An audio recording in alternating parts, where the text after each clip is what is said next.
বন্ধুরা, সাউথ আফ্রিকার বিরুদ্ধে দ্বিতীয় টি-20 ম্যাচটা হেরে গেল টিম ইন্ডিয়া। এবং এই ম্যাচে এমন কিছু ইনসিডেন্ট ঘটলো যেটা কিন্তু সচরাচর ঘটে না। জাসপ্রীত বুমরার কথাই দেখেন।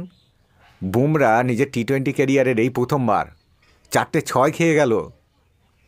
এবং আমাদের বোলিং ইউনিটটা দেখুন, আর্শদীপ এবং বুমরা দুইজনে মিলে একটা উইকেট পেল না, উইকেটলেস গেল। এবং তার থেকেও বড় কথা, 8 ওভারে দুজনে দিয়ে দিল 99 রান। এবং খেলাটা যেহেতু চণ্ডীগড়ের মাঠে হচ্ছিল, সেখানে কিন্তু 3জন লোকাল প্লেয়ার খেলছিল। আমরা ভেবেছিলাম এই 3জনের মধ্যে কেউ একজন দুর্দান্ত একটা ইনিংস আমাদের উপহার দেবে। ভাই, সেখানেও 3জন ফ্লপ। মানে সব কিছুই গেছে টিম ইন্ডিয়ার বিপক্ষে। যদিও ক্রেডিটটা অবশ্যই দিতে হয় সাউথ আফ্রিকা টিমকে। দুর্দান্ত ক্রিকেট খেলেছে সাউথ আফ্রিকা টিম। এই যে দেখুন, টিম ইন্ডিয়া মাঝে মাঝে 2-1টা ম্যাচ হারছে, এটা টিম ইন্ডিয়ার মাথা ব্যথার কারণ না।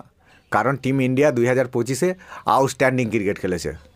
এখনও পর্যন্ত 19টা ম্যাচ খেলেছে টিম ইন্ডিয়া এবং জিতেছে 14টাতে। 3টে ম্যাচে হেরেছে এবং অস্ট্রেলিয়ায় যে সিরিজটা হলো সেইখানে 2টো ম্যাচে কোনো ফলাফল হয়নি। টিম ইন্ডিয়ার মাথা ব্যথার কারণ হচ্ছে আমাদের ক্যাপ্টেন এবং ভাইস ক্যাপ্টেন, এই দুইজনের ফর্ম। কারণ দেখুন, ভারতীয় ব্যাটসম্যানদের মধ্যে টি-20 ক্রিকেটে 2025-এ সবথেকে বেশিবার সিঙ্গেল ডিজিট স্কোরে আউট হয়ে গেছে এই দুইজনই। সূর্যকুমার যাদব 8 বার এবং গিল 5 বার। ভাই, 10 রান করতে পারেনি। এবং সবথেকে খারাপ কোথায় লাগছে জানেন? সোশ্যাল মিডিয়ায় বিভিন্ন জায়গায় দেখছি শুভমান গিলকে পাকিস্তানের বাবর আজমের সঙ্গে তুলনা করা হচ্ছে। তার কারণ শুভমান গিল নিজের লাস্ট 25 টি-20 ইনিংসে 2টো 50 করেছে, 546 রান করেছে। এবং এই 2টো 50 এসেছে দুর্ভাগ্যবশত জিম্বাবুয়ের বিরুদ্ধে। দেখুন, আমি বারবার বলছি, শুভমান গিলের ফর্মটা প্রবলেম না, ফরম্যাটটাই প্রবলেম আছে। আমার যেন কোথাও মনে হয় টি-20 ফরম্যাটটা শুভমান গিলের জন্য না। কারণ ওপেনিং ব্যাটসম্যান হিসাবে শুভমান গিলের থেকে টি-20 ক্রিকেটে অনেক বেটার ব্যাটসম্যান টিম ইন্ডিয়ায় রয়েছে। সে আপনি জয়সওয়াল বলতে পারেন, ঋতুরাজ গায়কোয়াড়ের কথাও বলতে পারেন, বা সঞ্জু স্যামসন তো রয়েইছে।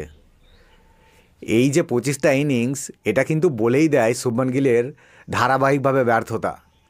ফর্মে যে একদম নেই সেটা দেখলেই বোঝা যায়।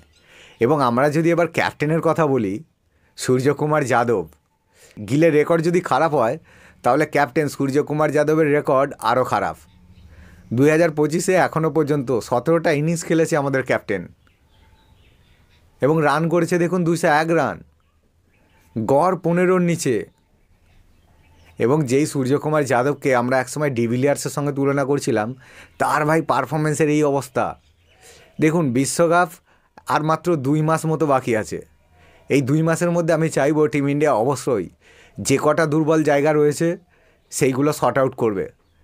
এবং শুভমান গিল এবং আমাদের ক্যাপ্টেন সূর্যকুমার যাদব দুজনের ফর্মে ফেরাটা খুবই জরুরি। কারণ দেখুন, আপনি অভিষেক শর্মা এবং হার্দিক পান্ডিয়া দুজনের ব্যাটে ভর করে বিশ্বকাপ জিততে পারবেন না। এই সিরিজটা রয়েছে এবং বিশ্বকাপের আগে নিউজিল্যান্ড সিরিজটা পাবে টিম ইন্ডিয়া। এই দুটো সিরিজেই কিন্তু যাবতীয় যা পরীক্ষা নিরীক্ষা করার করে ফেলতে হবে। এবং এই দুজনের ফর্মে ফেরাটা কিন্তু খুবই দরকার। অনেক দিন হয়ে গেল, আর কতদিন? তো বন্ধুরা, আপনাদের কি মনে হয় এই দুইজন বিশ্বকাপের আগে ফর্মে ফিরতে পারবে তো?